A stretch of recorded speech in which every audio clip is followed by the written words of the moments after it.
Welcome to Positive Atheism English channel. Today in our program, My Life with Gora, an autobiography of Srimati Saraswati Gora, an atheist. I am going to continue the chapter Reform and Conflict from where I had left in the last episode. Durgabai lived with her mother Krishnaveni, her younger brother Narayan Rao and her younger sister-in-law Timmabai. Gummididala Subbarao, Durgabai's husband, came from a Jamindari family. He not only never objected to his wife's social and political activities, but also spent all his property for that purpose. He loved Durgabai very much. Whenever he visited someone, he would introduce himself with a smile saying, "I am Durgabai's husband." Few are the men who would honor a wife's fame and reputation. Gora used to give lessons frequently to Durgabai in English, botany, geography, and physiology. The lessons were frequently interrupted as she had to attend to many political activities. Even during the lessons, they would often discuss political and social problems and the conditions of the country. We would frequently visit her at her place and she came to ours. Durgabai encouraged me to register for the Banaras matriculation examination along with her. I already had 3 children. Although I thought of doing it at first, later I abandoned the idea, thinking it was not practical. She started her matriculation studies when she was 23 years old. Gora used to say that unless women too, like Harijans and Girijans, get educated and excel in all fields, there won't be significant changes in the society. So he encouraged her to continue her education up to MA instead of stopping with just matriculation. So she had higher education in mind when she started her studies for matriculation. I couldn't be too interested in matriculation as I didn't think of going for higher education. Durgabai helped many widows to remarry. Gora and I cooperated with her and participated in that effort.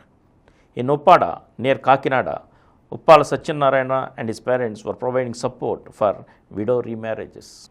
For that reason, remarriages were performed normally in Uppada. For each wedding, we would invite the bride and the groom and some friends to our home for dinner. To boost social prestige, we would arrange a wedding procession with the few that we were there. Then people would reckon us also as widows, saying, "People who attend these weddings must all be widows." Durgabai played the veena very well, so we always arrange a veena performance by her. When Mahatma Gandhi toured Andhra in 1933, Durgabai interpreted him. In those days of tour, she encouraged Gora and arranged him to be a personal volunteer with Gandhiji for 3 days. It was Gora's responsibility to take care of every little need of Gandhiji for 24 hours a day. He travelled with Gandhiji from Rajahmundry to Kovvuru in an ordinary third-class compartment along with other travellers. That was Gora's first close acquaintance with Gandhiji. Gora developed close relationships with some Congress leaders thanks to his acquaintance with Durgabai. The Kakinada College was being run by the leader of the Justice Party, the Raja of Pittapuram. The Justice Party in those days was opposed up by the Congress Party and favoured the British rulers. Gora, going to the college in khadi clothes, recruiting volunteers and collecting contributions, appeared prominent in the eyes of the British. Ever since he got acquainted with Durgabai, CIDs, the crime bureau agents, were always shadowing Gora. Narayan Rao used to run a handwritten magazine called Critic in those days. He requested Gora to write an article on atheism for the magazine. Gora wrote in it that the idea of God is a falsehood and there is much harm from it to the human society. This offended the principal, Peddada Ramaswamy. Along with it, another incident occurred about the same time. There was a debate about whether or not God had qualities. Many leaders of the Brahmo Samaj participated in it. In the debate, Gora said, if the very idea of God is false, to debate about whether God has qualities or is without qualities is like debating about whether the water in a mirage is sweet or salt. Gora's talk in this debate offended the leaders of the Brahmo Samaj, who were the ruling powers.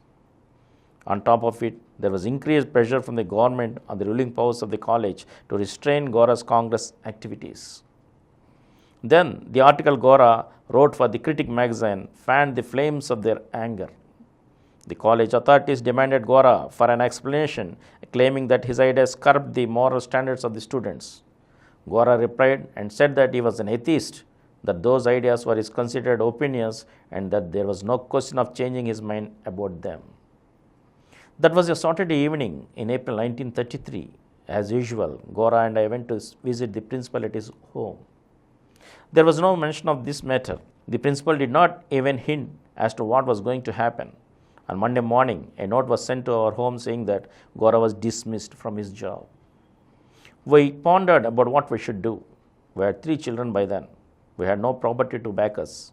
From time to time, we have been spending all our income on social activities and in helping students, so we didn't have any money saved in the bank. We must stick to our convictions but not succumb when we confront opposition. I was not perturbed in the least. We didn't expect the matter to come this far, although we did indeed recognize that there was such a danger as a possibility. So Gora and I were prepared mentally for this. We decided to face the situation boldly.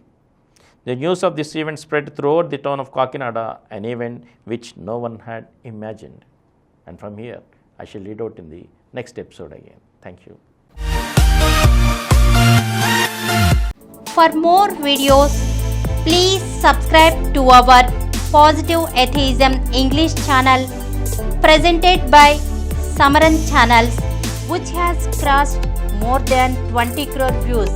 Please like, subscribe and share our videos, and for notification of our new videos, please click the bell icon.